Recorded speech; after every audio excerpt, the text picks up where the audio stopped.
अस्सलाम वालेकुम, my name is Tabin Riyaz and I am from Kashmir. आज हमारी लास्ट मिनट सीरीज का ये फिक्स का दूसरा चैप्टर है, यानी कि फेडरलिज्म। तो समझते हैं इस फेडरलिज्म को बहुत ही इजी वे में। 30 मिनट्स में मैं इसको कन्फाइन रखूंगा और मैंने कुछ मिस नहीं किया है। हाँ, कुछ सेट्स हैं वो हम कुछ किसी अलग लास्ट में, जब 5-6 दिन होंगे या 10 दिन होंगे तब हम वो कवर करेंगे। लेकिन अभी के लिए जो कंटेंट है, जो कंसेप्ट है, वो पूरा इस चैप्टर में पड़ा हुआ है। पढ़ो आराम से, कोई टेंशन नहीं है। 1.25 या 1.5 स्पीड रखो आराम से।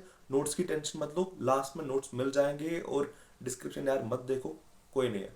और कमेंट्स में अपना डाउट लिखो या फिर मुझे डीएम करो इंस्टा पे। Yes, that's it. Thank you. यार मैं थैंक यू क्या कह रहा हूँ फिर से। तो वीडियो देखो, लेक्चर देखो, अपना कंसेप्ट क्लियर करो एंड यस, एंजॉय इट। तो आते हैं अपने दूसरे चैप्टर पर। फेडरलिज्म क्या है? फेडरलिज्म फेडरलिज्म का आंसर हमारे चैप्टर 1 में आ रहा है, लास्ट लास्ट पार्ट में। यानी कि जो हमने पढ़ी थी दूसरी फॉर्म ऑफ पावर शेयरिंग, वही है फेडरलिज्म। यानी कि पावर को शेयर करना among different units of government. Power को शेयर करना among different units of government is called federalism. क्या कहलाता है? फेडरलिज्म। और जिस कंट्री में फेडरलिज्म को अपनाया जाए उसे हम कहते हैं फेडरेशन। यूजुअली एक फेडरेशन में दो यूनिट्स ऑफ गवर्नमेंट होती है, एक दो यूनिट्स ऑफ गवर्नमेंट होते हैं। एक तो होता है यूनियन गवर्नमेंट और होता है दूसरा प्रोविंशियल या स्टेट गवर्नमेंट। एक होता है यूनियन गवर्नमेंट और दूसरा होता है यानी कि सेंट्रल गवर्नमेंट और स्टेट गवर्नमेंट होता है। लेकिन कभी कभी दो से ज्यादा भी हो सकते हैं, जैसे इंडिया में लोकल गवर्नमेंट भी एग्जिस्ट करता है। इससे क्या होता है, देखो, जब ज्यादा से ज्यादा पावर दी जाती है, जब मतलब पावर को डिवाइड किया जाता है सेंटर से लेके, जब बाकी स्टेट्स में पावर को डिवाइड किया जाता है स्टेट्स या लोकल बॉडीज में, तो बेहतर एडमिनिस्ट्रेशन होती है, बेहतर एडमिनिस्ट्रेशन होती है। और क्या है, एक फेडरेशन में दोनों, एक तो सेंटर भी और स्टेट भी, दोनों अपना पावर अलग अलग से एंजॉय करते हैं। यानी कि दोनों अपना पावर अलग तरीके से एंजॉय करते हैं, दोनों एक दूसरे दूसरे के इंडिपेंडेंट है। फेडरेशन को अगर, यानी कि फेडरल स्टेट को अगर कंपेयर किया जाए एक यूनिटरी गवर्नमेंट के साथ, यूनिटरी गवर्नमेंट जहां पे एक ही लेवल हो गवर्नमेंट की, वहां पे क्या होता है, या तो एक ही यूनिट होगा गवर्नमेंट का, या अगर दूसरा होगा वो सब ऑर्डिनेट होगा किसके, वो सब ऑर्डिनेट होगा सेंटर के।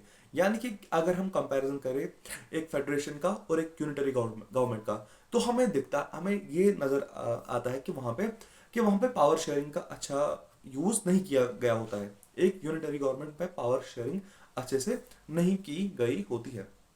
यहाँ पे स्टेट गवर्नमेंट के पास अपने पावर्स होते हैं और सेंट्रल गवर्नमेंट के पास अपने, लेकिन वहाँ पे स्टेट गवर्नमेंट के पास अपने पावर्स नहीं होते। वो सब ऑर्डिनेट होती है किसके, सेंट्रल गवर्नमेंट के। अब पढ़ते हैं इस चैप्टर का सबसे इंपॉर्टेंट क्वेश्चन। इस लाइन को बिल्कुल भी मिस मत करना। की फीचर्स ऑफ फेडरलिज्म, की फीचर्स ऑफ फेडरलिज्म, यानी कि फेडरलिज्म के कुछ की फीचर्स। पहला फीचर क्या है, यहाँ पे दो या दो से ज्यादा लेवल्स ऑफ गवर्नमेंट होते हैं। दूसरा, ये दोनों लेवल्स ऑफ गवर्नमेंट जो है, एक तो सेंटर है और दूसरा स्टेट है, ये सेम सिटीजन को गवर्न करते हैं। यानी क्या, देखो, लेट्स से कैसे, आ, हाँ, मैं आपको एग्जाम्पल दूंगा स्कूल की। स्कूल में चेयरमैन सर जो है, चेयरमैन सर और प्रिंसिपल, हम एग्जाम्पल लेंगे चेयरमैन सर की। चेयरमैन सर का रूल उन स्टूडेंट्स पे है जिन स्टूडेंट्स पे हमारे फॉर्म टीचर का भी रूल है। यानी कि क्लास टेंथ टेंथ एज हो जो होगा, क्लास टेंथ एज जो होगा, उस पे उसके फॉर्म टीचर की भी हुकूमत है और उसकी भी हुकूमत है, किसकी, चेयरमैन की भी। लेकिन दोनों का अलग अलग दायरा है हुकूमत का, दोनों का अलग अलग दायरा है हुकूमत का। चेयरमैन के पास कुछ अलग पावर्स है, टीचर के पास कुछ अलग पावर्स है। यानी कि चेयरमैन जो है वो ये नहीं देखेगा कि किसकी नोटबुक चेक है किसकी नहीं है। उसका ये किसका काम है, सुपरवाइजर का काम है। चेयरमैन का काम पढ़ाना नहीं है, उसका काम है एडमिनिस्ट्रेशन करना। लेकिन वो दोनों सेम बच्चों के लिए लॉज बनाते हैं एक स्कूल में। सेम सेम होता है, सेंटर और स्टेट दोनों सेम सिटीजन्स को गवर्न करते हैं। वो दोनों सेम सिटीजन्स को गवर्न करते हैं, लेकिन दोनों का एक जुरिस्डिक्शन होता है। देखो कैसे, यहाँ का हमारा डीसी साहब अनंतनाग का कौन है, एसएफ हम साहब, उनका अलग जुरिस्डिक्शन है। और बशर साहब जो कि पुलवामा के डीसी है, उनका अलग जुरिस्डिक्शन है। यानी कि उनकी हुकूमत यहाँ नहीं चलेगी और इनकी हुकूमत यहाँ वहाँ नहीं चलेगी। सिंपल सी बात है। और क्या है ये, जो ये दोनों फॉर्म्स ऑफ गवर्नमेंट है, यानी कि स्टेट गवर्नमेंट और सेंट्रल गवर्नमेंट, इनके रूल का जिक्र कॉन्स्टिट्यूशन में किया गया है। यानी कि ये कॉन्स्टिट्यूशनली अप्रूव्ड है, यानी कि ये कॉन्स्टिट्यूशनली अप्रूव्ड है। और अगर अगर इन दोनों फॉर्म्स ऑफ गवर्नमेंट में कोई चेंज करनी होगी, ये कोई एक गवर्नमेंट अकेले नहीं कर सकती। इसके लिए दोनों इसके कोई एक अकेले नहीं कर सकती, इसके लिए मेजोरिटी का होना जरूरी है। यानी कि अगर अगर इनके पावर्स, फॉर एग्जांपल अगर क्या होगा, अगर सेंटर चाहे कि स्टेट के पावर्स को कम करना है तो वो अकेले नहीं कर सकती, वो उसके लिए उसको मेजोरिटी का होना जरूरी है। उसके लिए मेजोरिटी का होना जरूरी है। कभी कभार अगर इनके बीच में क्या कोई इशू हो जाता है, सेंटर और स्टेट के बीच में कोई इशू हो जाता है, तो वहां पे सुप्रीम कोर्ट जो है वो नजर गुजर रखता है, वहां पे सुप्रीम कोर्ट जो है वो नजर गुजर रखता है। छठा पॉइंट वो ये कि दोनों को अब सरकार चलानी है, स्टेट गवर्नमेंट को भी और सेंट्रल गवर्नमेंट को भी। अब इसके लिए इनको पैसे चाहिए, और पैसे जो है पैसे कहाँ से आएंगे, कुछ डिपार्टमेंट से, और वो डिपार्टमेंट स्पेसिफाई करके हैं, यानी कि उन डिपार्टमेंट्स का जिक्र किया गया है, लिखा गया है। यानी कि वो डिपार्टमेंट्स मतलब फॉर एग्जांपल अगर कोई ये होगा, कहीं पे कोई क्या कहते उसको, ब्रिक किलन होगा, यानी कि कोई भट्ठा होगा, तो वहां पे कुछ वो टैक्स एग्जेशन कर सकती है सरकार। यानी कि काफ़ी मुख्तलिफ चीज़ों से वो, उनको पता है कि हमारी जो इनकम है वो कहाँ से आने वाली है। उनको भी पता है सेंट्रल गवर्नमेंट को कि हमारी इनकम कहाँ से आने वाली है, और स्टेट गवर्नमेंट को भी पता होता है कि हमारी जो ये क्या कहते हैं इसे, हमारी इनकम भी कहाँ से आने वाली है। एक फेडरल सिस्टम के दो ऑब्जेक्टिव्स होते हैं, वो क्या, एक तो यूनिटी जो होगी एक कंट्री में उसको सेफ गार्ड करना, एक कंट्री में डाइवर्सिटी को सेफ गार्ड करना, यानी कि एक कंट्री में डाइवर्सिटी को बचाना और यूनिटी को प्रमोट करना, ये होता है। अब क्या है, अब यहाँ पे दो टाइप्स ऑफ फेडरेशन होती है, टू टाइप्स ऑफ फेडरेशन होती है, एक है कमिंग टुगेदर फेडरेशन और दूसरा है holding together federation. Coming together federation में क्या होता है, स्मॉल छोटी छोटी स्टेट्स आपस में मिलके बड़ा यूनिट बनाती है। कमिंग टुगेदर फेडरेशन में क्या होता है, छोटी छोटी स्टेट्स मिलके बड़ा यूनिट बनाती है। एग्जाम्पल जैसे for example Texas, Nevada, Indiana, California, Washington. I don't know Washington क्या कोई स्टेट है यहाँ की, अमेरिका की, आई डोंट थिंक, लेकिन हाँ, let's say Nevada, Indiana, new Mexico, California, Texas, या कुछ स्टेट्स मुझे याद है अमेरिका की। ये स्टेट्स अगर एक साथ मिले, ओहायो, मायामी, ये साथ अगर ये हवाई, ये अगर आपस में मिलके एक बड़ा पूल बनाए, उसको कहते हैं यूएसए। मतलब यहाँ पे क्या हुआ है, यहाँ पे छोटी छोटी स्टेट्स मिलके एक बड़ी कंट्री बनाती है। इसमें क्या, इसको कहते हैं कमिंग टुगेदर फेडरेशन। और एक कमिंग टुगेदर फेडरेशन में क्या होता है, यहाँ पे स्टेट के पास ज्यादा पावर होता है एज कम्पेयर टू सेंटर। यानी कि यहाँ पे स्टेट के पास ज्यादा पावर होता है एज कम्पेयर टू सेंटर। और इसकी कुछ एग्जाम्पल क्या है, यूएसए, स्विट्जरलैंड और ऑस्ट्रेलिया, यूएसए, स्विट्जरलैंड और ऑस्ट्रेलिया। और दूसरा है होल्डिंग टुगेदर फेडरेशन। यहाँ पे जो बड़ी कंट्री है वो ये डिसाइड करती है कि उसको थोड़ा पावर किस में डिस्ट्रीब्यूट करना है, स्टेट्स में। उसको थोड़ा पावर किस में डिस्ट्रीब्यूट करना है, थोड़ा नहीं, उसको पावर करना है डिस्ट्रीब्यूट किस में, स्टेट्स में। और यहाँ पे पावर किसके पास ज्यादा होती है, सेंटर के पास, स्टेट्स से ज्यादा। और इसकी एग्जाम्पल क्या है, India, Belgium, Spain. India, Belgium, Spain. India के कॉन्स्टिट्यूशन में ये कहीं पे नहीं लिखा है कि इंडिया एक फेडरल कंट्री है। यहाँ पे ये लिखा गया है कि India is a union of states. क्या, India is a union of states, लेकिन ये कहीं पे नहीं लिखा है कि इंडिया एक फेडरल कंट्री है। लेकिन अब हम देखेंगे कि क्या इंडिया में फेडरलिज्म प्रैक्टिस होता है या नहीं। यहाँ पे पहला जो हमने पॉइंट पढ़ा कि एक फेडरेशन में दो टायर्स ऑफ गवर्नमेंट होती है, क्या इंडिया में है, डेफिनेटली है। तो इंडिया ने पहला पॉइंट फुलफिल किया, यानी कि यहाँ पे दो नहीं बल्कि तीन टायर्स ऑफ गवर्नमेंट है, यानी कि पहला डन है। दूसरा, हर किसी के पास अपनी जुरिस्डिक्शन है, यानी कि हर किसी को पता है कि उसकी पावर कहाँ पे चलती है। और हाँ, देखो, सेंटर के पास अपना एक लिस्ट आता है और स्टेट के पास अपना एक लिस्ट आता है। सेंटर के लिस्ट को कहते हैं यूनियन लिस्ट और स्टेट के लिस्ट को कहते हैं स्टेट लिस्ट। और दूसरा होता है कंकरेंट, तीसरा होता है कंकरेंट। पहला क्या है, स्टेट सेंटर और कंकरेंट, यानी कि स्टेट लिस्ट, यूनियन लिस्ट और कंकरेंट लिस्ट है। यानी कि दूसरा पॉइंट भी इंडिया फुलफिल करता है। यहाँ पे भी हर किसी के पास अपनी जुरिस्डिक्शन होती है। स्टेट में क्या आता है, एक सेकंड, जस्ट अ सेकंड, पहले हम देखेंगे कि यूनियन लिस्ट में क्या आता है। यूनियन लिस्ट में वो सारी चीजें आती है जो नेशनल इंपॉर्टेंस की होती है। क्या होती है, नेशनल इंपॉर्टेंस की। नेशनल इंपॉर्टेंस मतलब जिसपे, मतलब यूनियन लिस्ट में वो सारी चीजें आती है जिससे जो पूरे नेशन के लिए सेम होनी चाहिए। क्या, जो पूरे नेशन के लिए सेम होनी चाहिए। Like foreign affairs, foreign affair अगर हर कोई स्टेट अपना रख ले तो फिर क्या, मतलब कोई स्टेट इतना पावरफुल हो सकता है डिप्लोमेटिक रिलेशंस में कि वो कल को अलग ही होना चाहेगा। यानी कि फॉरेन अफेयर्स जो है वो यूनियन लिस्ट में आते हैं। बैंकिंग भी यूनियन लिस्ट में आता है। लाइक आरबीआई, वो पूरे इंडिया को गवर्न करता है, पूरे इंडिया के बैंक्स को गवर्न करता है। अब अगर हर किसी स्टेट में अपना अपना आरबीआई निकलेगा तो वैसे इशू क्रिएट होगा। कम्युनिकेशन या करेंसी, अगर अब हर कोई स्टेट अपनी करेंसी डिक्लेयर कर दे, एक और इशू जो हमने पहले चैप्टर में पढ़ा था कहाँ पे, हिस्ट्री में। आई डोंट नो, मतलब इस टाइम पे मैं शूट कर रहा हूँ, आई डोंट नो कि मैंने ये नेशनलिज्म में यूरोप अपलोड कर दिया कि नहीं, मुझे नहीं पता। हाँ, तो आप पढ़ोगे वैसे, वो डेफिनेटली आएगा। मैंने शूट कर दिया है वो, और एडिट भी कर दिया है इस टाइम पे। हाँ, तो मैं कहाँ पे था, इसमें कौन कौन सी चीज़ें आती है, यही का foreign affairs, banking, communication, currency. और लास्ट ईयर का क्वेश्चन था, लास्ट ईयर का एक क्वेश्चन था कि कंकरेंट में कौन सी आती है, यूनियन में कौन सी आती है, और स्टेट लिस्ट में कौन सी आती है। यहाँ पे क्या होता है, यहाँ पे यूनियन गवर्नमेंट गवर्नमेंट जो है वो अकेले इसके बारे में लॉज बना सकती है, और उसको किसी की दूसरे की जरूरत नहीं होती है। क्या क्या आता है इसमें, क्या क्या आता है इसमें यूनियन लिस्ट में, foreign affairs, banking, communication, currency, और बाकी सारा जो होगा वो आप खुद भी देख लेना। स्टेट में वो आता है जिसपे स्टेट अपने लॉज बना सकती है, like police, trade, commerce, agriculture, irrigation. यानी कि स्टेट के पास अपनी पुलिस होती है, कॉमर्स कॉमर्स जो होता है वो खुद स्टेट अपना रेगुलेट करता है, एग्रीकल्चर, इरिगेशन। इसमें क्या है, इसमें स्टेट गवर्नमेंट जो है वो अपने लॉज अलग से बना सकती है। और तीसरा है, हाँ, तीसरा है कनकरेंट।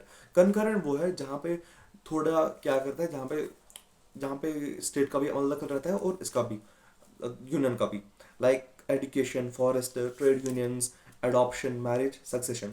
ये क्या है, ये वो है जो किसमें आते हैं, कनकरेंट में। इस पे दोनों लॉज बना सकते हैं। और अगर कहीं पे क्लैश आया इन दोनों के बीच में, तो उस टाइम लाइक अगर इन्होंने कहा, स्टेट ने अगर कहा कि हम 5% बढ़ाएंगे एक्सपेंडिचर किस पे, एजुकेशन पे। उसने कहा, किसने, ये सेंटर ने कहा हम 4% बढ़ा, हम 4% की आमदनी यानी कि ये दे दें परमिशन, वहां पे हम सेंटर का ही मानेंगे। क्यों, क्योंकि मैंने कहा इंडिया एक होल्डिंग टुगेदर फेडरेशन है। कुछ ऐसी पावर्स है, कुछ सब्जेक्ट्स ऐसे हैं जिन्हें हम कहते हैं रेसिड्यूरी सब्जेक्ट्स। देखो, इंडिया का कॉन्स्टिट्यूशन तब लिखा गया है जब भी, मतलब इनका वो लिखा गया है 1946 47 के आसपास, 1946 टू 49 कुछ था ना, हाँ। इंडिया का कॉन्स्टिट्यूशन लिखा गया था। लेकिन उसके बाद काफी सारे सब्जेक्ट्स ऐसे आए हैं जिन, मतलब जो कॉन्स्टिट्यूशन में नहीं लिखे लिखे गए हैं, लेकिन अब वो क्या है, अब उन पे क्या है, उन पे सेंट्रल गवर्नमेंट खुद उन सबको चीज़ों को रेगुलेट करती है, लाइक कंप्यूटर सॉफ्टवेयर। उस टाइम पे कंप्यूटर का ज़माना नहीं था, लेकिन आज हम कंप्यूटर को पीछे नहीं छोड़ सकते, इसलिए क्या हुआ है, इन चीज़ों को अब सेंटर ने अपने अंडर लिया है। देखो, यहाँ पे हर किसी स्टेट के पास इक्वल पावर नहीं है।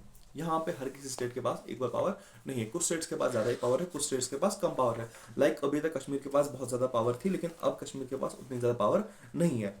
लाइक नॉर्थ ईस्टर्न स्टेट्स के पास कुछ स्पेशल स्टेटस है, और कभी कभार कोई यूनियन टेरिटरी होती है, उनके पास कम पावर्स होते हैं, और उनको सेंट्रल गवर्नमेंट ही एडमिनिस्टर करती है। यानी कि पहले 3 पॉइंट्स जो आए वो फुलफिल हो गए। दूसरा दूसरा नहीं, चौथा, फंडामेंटल प्रोविजन। हाँ, अगर कोई, मतलब क्या फंडामेंटल प्रोविजन होगा कॉन्स्टिट्यूशन का, वो इन दोनों में से कोई अकेले नहीं कर सकता, उसके लिए एक मेजोरिटी का होना जरूरी है। यानी कि अकेले इन दोनों में से कोई नहीं कर, अगर कोई चेंज लानी होगी कॉन्स्टिट्यूशन में, लाइक राइट टू स्पीच अगर कर्टेल करना होगा, राइट टू स्पीच अगर खत्म करना होगा एक कंट्री में से, तो इस पे एक ही लॉ नहीं बना सकता, इस पे एक ही अपनी मंजूरी नहीं दे सकता। इसके लिए क्या होना चाहिए, इसके लिए लोकसभा में बिल पास करनी होगी, और 2/3 मेजोरिटी के साथ उस बिल को अगर वोट्स आए राज्यसभा और लोकसभा में, तब जाके फिर वो स्टेट्स में पहुंचती है, और तब वो कानून जो है वो पास होता है। पांचवा, अगर इन दोनों के बीच में कभी झगड़े हो जाते हैं, तो जुडिशरी जो है वो ऊपर देखने के लिए है। और छठा, अगर इन दोनों को पता है कि हमारे सोर्सेज ऑफ रेवेन्यू कहाँ से है, लाइक स्टेट को पता है कि हमें कहाँ से पैसे कमाने हैं, हमारे पैसे कहाँ से आएंगे, और सेंटर को पता है कि हमारे पैसे कहाँ से आए हैं, तो इस सब से हमें समझ आया कि इंडिया में फेडरलिज्म प्रैक्टिस किया जाता है। तो इससे हमें समझ आया कि इंडिया में फेडरलिज्म प्रैक्टिस किया जाता है।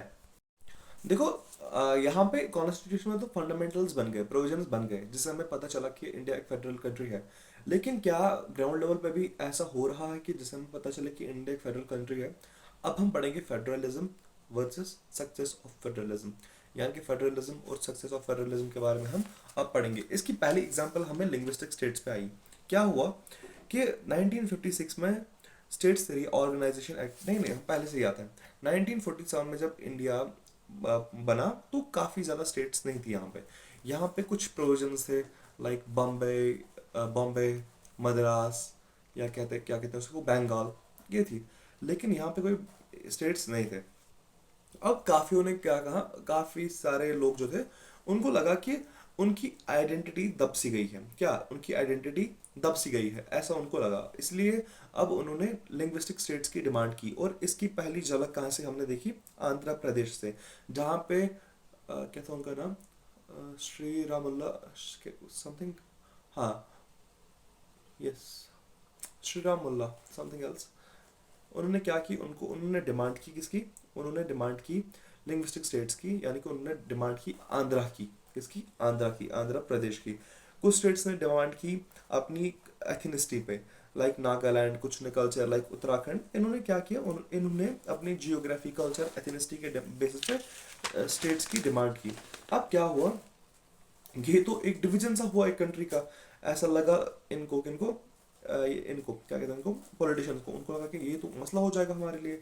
लेकिन इवन एज अ फैक्ट हमने ये देखा कि इससे यूनिटी बढ़ी, इससे यूनिटी बढ़ी लोगों में। स्टेट्स के बनने से वहाँ पे एक यूनिटी सी बन गई यहाँ, यानी कि यहाँ पे एक अच्छी सी एग्जांपल हमें फेडरलिज्म की आई कि कैसे यूनिट्स बनने के बाद, यानी कि सेपरेट यूनिट्स बनने के बाद भी कंट्री में एक यूनिटी बनी रही। यहाँ पे लैंग्वेज पॉलिसी का क्या था, इंडिया में कोई भी नेशनल लैंग्वेज नहीं है, हिंदी को ऑफिशियल लैंग्वेज बनाया गया था। और इंडिया जो इंग्लिश जो थी, हाँ, हिंदी थी ऑफिशियल लैंग्वेज, हिंदी सॉरी यहाँ पर ऑफिशियल लैंग्वेज है। और उसके साथ 21 और लैंग्वेजेस जो है जिन्हें हम शेड्यूल्ड लैंग्वेजेस कहते हैं। और हिंदी के साथ या हिंदी को अगर उनके साथ मिलाया जाए तो हमारे कॉन्स्टिट्यूशन में 22 शेड्यूल्ड लैंग्वेजेस है। कोई भी कैंडिडेट कोई भी गवर्नमेंट एग्जाम दे सकता है इन 22 लैंग्वेजेस में। और स्टेट्स की अपनी ऑफिशियल लैंग्वेजेस भी होती है, हाँ, और स्टेट्स के पास अपनी ऑफिशियल लैंग्वेजेस भी होती है। क्या हुआ, इंग्लिश का यूज एज को इंग्लिश का यूज स्टॉप किया गया था एज ऑफिशियल लैंग्वेज 1965 में। क्या? 1965 में। लेकिन इससे क्या हुआ, इससे काफी सारा डिसरप्शन पैदा हुआ। क्या? काफी सारा डिसरप्शन पैदा हुआ। क्यों? क्योंकि जो साउदर्न स्टेट्स थी उनको इंग्लिश के सिवा ज्यादा कुछ नहीं आता था, और अपनी रीजनल लैंग्वेज और इंग्लिश उन्हें आती थी, उन्हें हिंदी ज्यादा नहीं आती थी। तो क्या हुआ, जब जब खासकर तमिलनाडु ने काफी एजिटेट किया, एजिटेट मतलब उन्होंने ज्यादा जद्दोजहद की। उसके बाद क्या किया गया, उसके बाद इंग्लिश को कंटिन्यू किया गया एज इंडिया की को ऑफिशियल लैंग्वेज।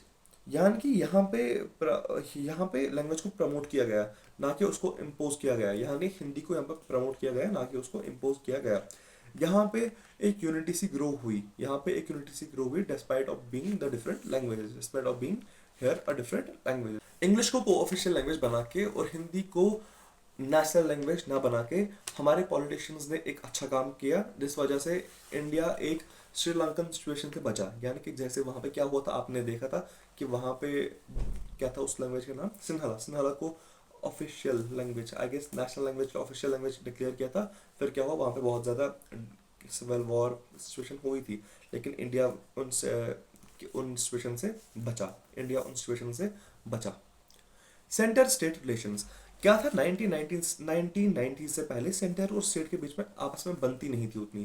क्यों? क्योंकि पूरी कंट्री पे आईएनसी की हुकूमत थी, और आईएनसी को, हाँ, आईएनसी उस टाइम पे एक मतलब क्या, वो एक मोनोपोली सी बन गई थी पूरे कंट्री के पॉलिटिक्स में। यानी कि उनको जहाँ पे भी कोई आइडिया आता था उसको वो ठिकाने लगा देते थे। लाइक आज कोई आईएएस ऑफिसर अगर अच्छा काम करता है और वहाँ का कोई करप्ट पॉलिटिशियन होता है, तो वो पता क्या करते हैं, उनको वो भेजते हैं कहाँ, बस्तर एरिया में। कहाँ पे? बस्तर एरिया में, जहाँ पे नक्सली लोग ज्यादा मिलते हैं, और उनके साथ भिड़ना मौत से गले लगाने के बराबर है।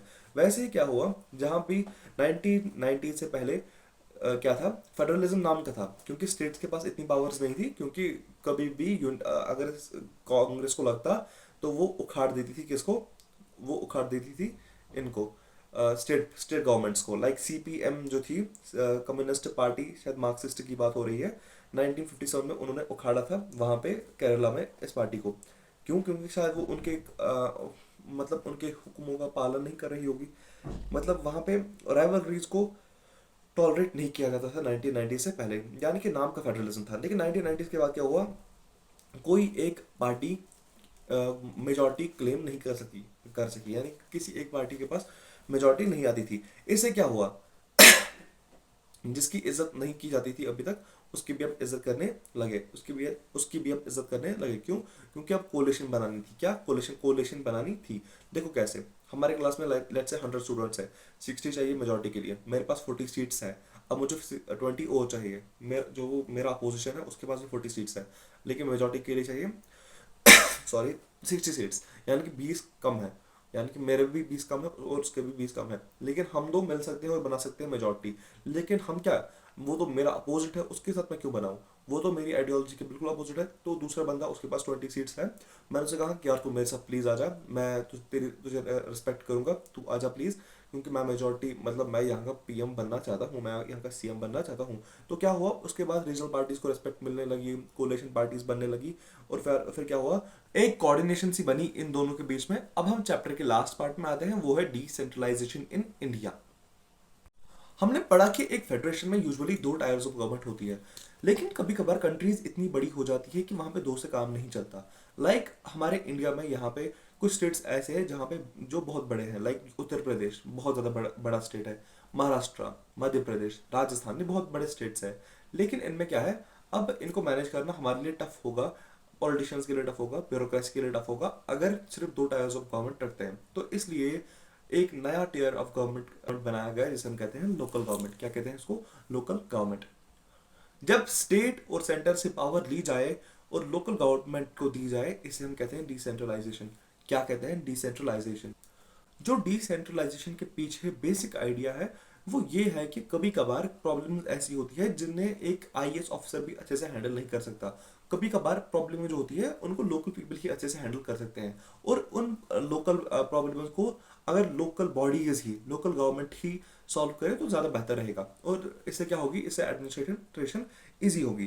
तो ना ज़्यादा पैसे खर्च होंगे और ज़्यादा एफिशिएंटली काम होगा, और एडमिनिस्ट्रेशन भी बेहतर होगी, और लोग एक डेमोक्रेटिक वे में एक गवर्नमेंट का पार्ट बनेंगे। इसलिए इसी यही कुछ रीजंस है किसके पीछे, लोकल गवर्नमेंट के बनने के पीछे।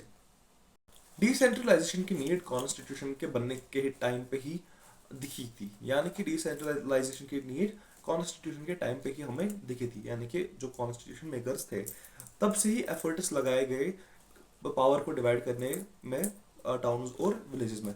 लेकिन मतलब क्या, तब से ही पावर को डिवाइड करने की कोशिश की गई, स्टेट से लेकर किन में, इनमें लोकल बॉडीज में देने की, यानी कि डिसेंट्रलाइजेशन का कंसेप्ट तब से ही था। लेकिन ये जो गवर्नमेंट्स थी ना, जो लोकल बॉडीज में लोकल गवर्नमेंट्स बनती थी, ये डायरेक्टली स्टेट के अंडर होती थी, यानी कि इन पे स्टेट जो है वो डायरेक्टली कंट्रोल करता था इन सबको। तो क्या ना, कभी इलेक्शन अच्छे से होल्ड होते थे, और कभी मतलब कोई अकाउंटेबिलिटी नहीं थी, यानी कि बेसिकली ये एक टाइप का वो रिग्ड मतलब वो ना करप्ट सिस्टम था। और मतलब ये तब इसको नहीं कह सकते कि लोकल डिसेंट्रलाइजेशन एक अच्छे लेवल पे हुई थी। फिर 1992 में क्या गया, कॉन्स्टिट्यूशन को अमेंड किया गया और एक तीसरा टियर बनाया गया गवर्नमेंट का, जिसे हम कहते हैं द लोकल गवर्नमेंट। कॉन्स्टिट्यूशनली अब ये मैंडेटरी हो गया है कि रेगुलर इलेक्शंस होल्ड किए जाए लोकल बॉडीज में भी, यानी कि कॉन्स्टिट्यूशनली ये अब जरूरी है, ये अब मैंडेटरी है कि इलेक्शंस होने चाहिए इन लोकल पंचायतों और म्यूनसिपैलिटीज में भी। कुछ सीट्स को रिजर्व किया गया है एससीज और एसटीज और अदर बैकवर्ड क्लासेस के लिए, यानी कि एससीज एसटीज और अदर बैकवर्ड क्लासेस यानी कि ओबीसीज के लिए कुछ सीटें रिजर्व की गई है in local bodies, local government bodies में। और 1/3 पोजीशन यानी कि 1/3 रिजर्वेशन रखी गई है किन के लिए, वुमेन के लिए। किन के लिए, वुमेन के लिए। स्टेट इलेक्शन कमीशन को भी बनाया गया हर स्टेट में, ताकि वो इस सब पे एक नज़र रखे। किस पे, हर किसी स्टेट में जो पंचायत और म्यूनसिपल इलेक्शंस होंगे उनको सुपरवाइज करने का काम किसका होगा, स्टेट इलेक्शन कमीशन। किसका, स्टेट इलेक्शन कमीशन। और स्टेट गवर्नमेंट जो है उनको भी कुछ पावर्स और अपना रेवेन्यू शेयर करना होगा किसके साथ, लोकल गवर्नमेंट बॉडीज के साथ। और हर किसी स्टेट में ये पावर शेयरिंग जो है वो डिफरेंट होती है, यानी कि यूपी की गवर्नमेंट कुछ अलग तरीके से रेवेन्यू को शेयर कर सकती है इनमें, कश्मीर की गवर्नमेंट कुछ अलग तरीके से, महाराष्ट्र की और तमिलनाडु की गवर्नमेंट कुछ अलग से, यानी कि हर किसी स्टेट का अलग अलग वे है इन रेवेन्यूज और इस रेवेन्यू और पावर को शेयर करने का।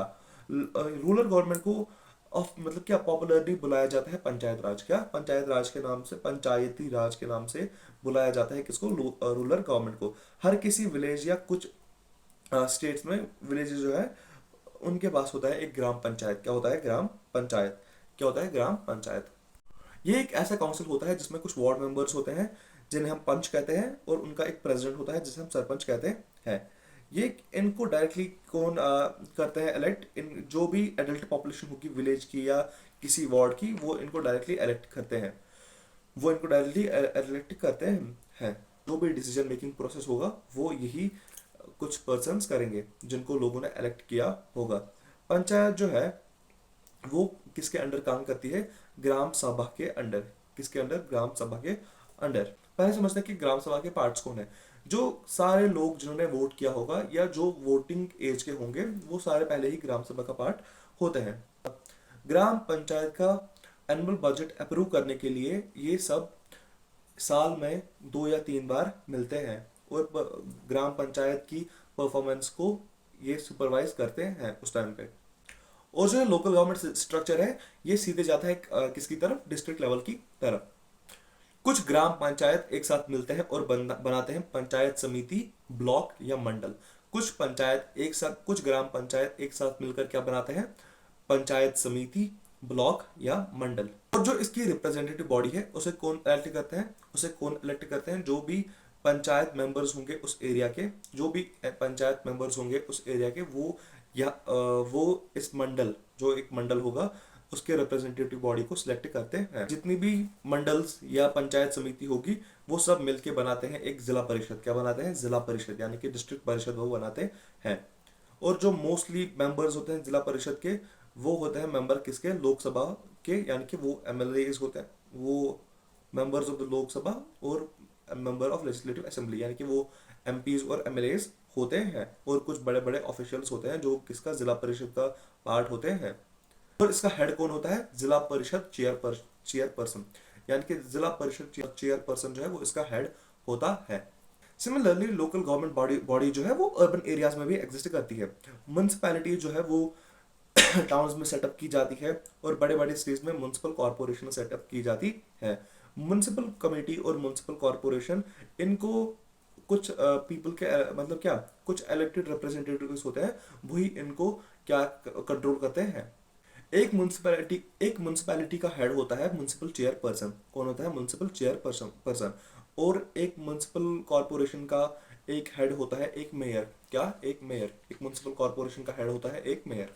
जो ये नया सिस्टम है लोकल गवर्नमेंट का, ये दुनिया में एक बहुत ही बड़ा मतलब क्या, एक इनोवेटिव चीज है। मतलब ये एक डेमोक्रेसी में, दुनिया की लार्जेस्ट डेमोक्रेसी में ये अचीव करना ये बहुत बड़ी बात है।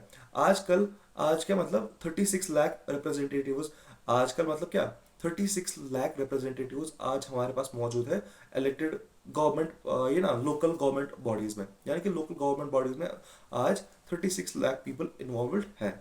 मतलब क्या, ये दुनिया में जितनी भी बड़ी कंट्रीज है उसमें ये सबसे ज्यादा बड़ा है। लोकल गवर्नमेंट को जो है कॉन्स्टिट्यूशनल स्टेटस मिला, इसने इसकी काफी मदद की, यानी कि कॉन्स्टिट्यूशनल स्टेटस के बाद ये काफी ज्यादा हाई लेवल तक पहुंचा। और इससे क्या हुआ, जब से तीसरा टीयर बना गवर्नमेंट का, इसमें वुमेन की भी ज्यादा अपलिफ्टमेंट हुई। लेकिन इसमें भी कुछ आजकल ड्रॉबैक्स है, यानी कि ग्राम सभा जो है वो रेगुलरली होल्ड नहीं की जाती, वो एक इश्यू है इसमें। और ज्यादातर स्टेट्स ने ज्यादा पावर नहीं दिया कि इनको इन्हीं लोकल गवर्नमेंट बॉडीज को, और ना इनको ज्यादा रिसोर्सेज दिए हैं। यानी कि हम अभी भी इतना बड़ा गोल अचीव करने के बाद भी हम अभी भी इस सेल्फ रूल में बहुत ज़्यादा पीछे है, यानी कि सेल्फ गवर्नमेंट रूल में अभी भी हम बहुत ज़्यादा पीछे हैं और हमें इसमें इम्प्रूव करने की ज़रूरत है। तो ये था हमारा दूसरा चैप्टर भी क्लियर, काफ़ी इजी वे में मैंने पूरा चैप्टर क्लियर कर दिया है। कोई कंफ्यूजन हो क्या देना, नोट्स यहाँ पे मिल जाएंगे। ये था हमारा chapter. Thank you, stay positive, Allah Hafiz, keep learning and share it with your friends, क्योंकि उनके काम आएगा, उनको शेयर करो। और कोई डाउट हो कमेंट बॉक्स में लिखो या मुझे डीएम करो इंस्टा पे। This was all about it. Thank you, stay positive, keep learning, अल्लाह हाफिज। और कल हमारा चैप्टर आ रहा है कास्ट, जेंडर, रिलीजन और शायद political parties. Okay, stay positive.